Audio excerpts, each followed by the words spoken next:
usia 0 sampai 6 tahun merupakan fondasi penting bagi kemampuan berpikir, belajar, dan berkomunikasi di masa mendatang.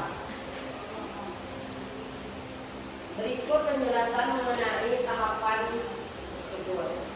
Yang pertama, 0 sampai 12 bulan, perkembangan kognitif, mulai mengenali wajah anggota keluarga dan merespon ekspresi wajah orang lain, mulai memahami hubungan sebab akibat sederhana seperti mengocok mainan untuk menghasilkan suara, mengembangkan kemampuan memori dasar seperti mengenali objek yang sering dilihat.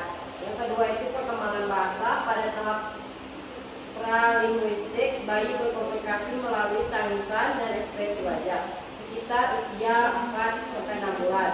Mulai mengeluarkan suara seperti baba atau yaya. Pada usia 7 sampai 12 bulan mulai meniru suara, mengucapkan kata sederhana seperti mama atau dada. Yang B, 1 sampai 3 tahun, perkembangan kognitif, mulai memahami konsep objek permanen, menyadari bahwa objek tetap ada meskipun tidak terlihat, meniru tindakan dan bahasa orang dewasa sebagai bentuk pembelajaran mulai dari pengelompokan objek berdasarkan kategori sederhana seperti membedakan antara hewan dan benda. Yang kedua, perkembangan bahasa memasuki tahap linguistik. Anak mulai mengucapkan kata bermakna dan meningkatkan kosakata secara bertahap pada usia 18 bulan. Anak dapat mengucapkan sekitar 50 kata dan mulai menggabungkan dua kalimat sederhana pada usia 2 sampai 3 tahun. 4 sampai 6 tahun, perkembangan kognitifnya mengembangkan kemampuan berpikir simbolis seperti bermain peran, menggunakan imajinasi, mulai memahami konsep waktu sederhana seperti kemarin, hari ini, dan besok. Kemudian perkembangan bahasa meningkatkan kompleks dan memahami aturan bahasa, memiliki kosakata yang lebih luas, mampu mengenali dan menyebutkan banyak objek warna dan bentuk, mulai memahami menggunakan kata yang menggambarkan konsep abstrak seperti perasaan dan juga. Yang ketiga itu perkembangan sosial emosional. Perkembangan sosial emosional pada anak usia 0 sampai 6 tahun merupakan aspek sosial atau aspek penting yang mempengaruhi kemampuan mereka dalam berinteraksi dengan lingkungan serta mengelola emosi. Pada rentang usia ini anak mulai belajar bersosialisasi, memahami emosi dan meniru perilaku orang di sekitarnya. Tahapan perkembangan sosial emosional anak usia 0 sampai 6 tahun, usia 0 sampai 1 tahun. Yang pertama, keterkaitan dengan pengasuh, bayi mulai membangun ikatan emosional yang kuat dengan orang tua atau pengasuh utama. Yang kedua, ekspresi emosi dasar menunjukkan kebahagiaan dengan tersenyum dan tertawa. Yang ketiga, respon terhadap wajah dan suara, mulai mengenali ekspresi wajah dan suara orang-orang di sekitarnya.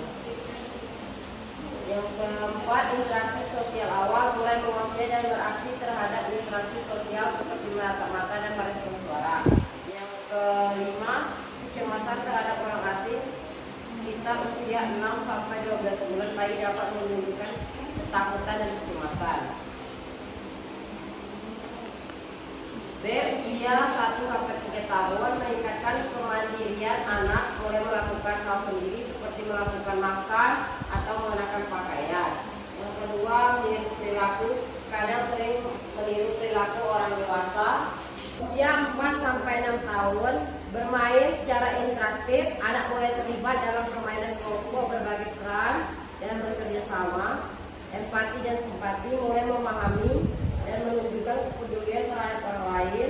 Pemahaman aturan sosial, mulai mengenal aturan dalam kelompok, ada di konsep keadilan. Mampu mengendalikan emosi, anak bisa lebih baik dalam mengelola emosi meskipun kadang masih mengalami ledakan emosi. Baiklah, selanjutnya dijelaskan oleh Sofia. Lalu yang ke B, jenis-jenis makanan untuk tumbuh kembang perkembangan usia dini. Nutrisi yang tepat sangat penting bagi pertumbuhan fisik, perkembangan otak, serta daya tahan tubuh anak usia dini. Berikut adalah jenis makanan yang dibutuhkan.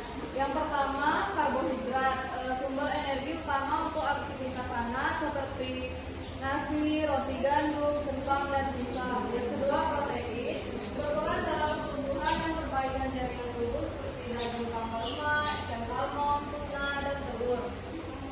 Yang ketiga, lemak sehat, mendukung perkembangan otak dan penyerapan vitamin seperti alpukat, minyak zaitun, ikan berlemak, kacang, dan biji-bijian. Yang keempat, vitamin dan mineral, mendukung fungsi tubuh dan kesehatan secara keseluruhan seperti sayuran hijau, bayam, brokoli, buah-buahan, jeruk, apel, pisang, dan produk susu.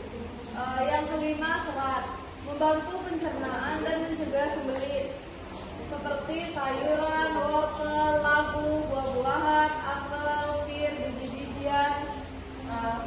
Lalu strategi agar anak mendapat nutrisi yang seimbang.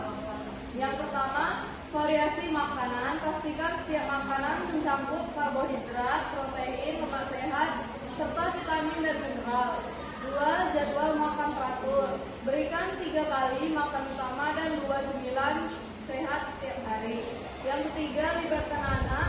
Ajak mereka memilih dan menyiapkan makanan agar lebih tertarik dan mencoba. Yang keempat, batasi gula dan makanan olahan. Kurangi permen, soda, dan makanan kemasan. Ganti dengan buah segar atau yogurt. Yang kelima, ciptakan suasana makan yang positif. Hindari pemaksaan dan gangguan seperti TV atau gadget saat makan. Makanan yang sehat dan seimbang membantu anak tumbuh dengan optimal baik secara fisik maupun kognitif.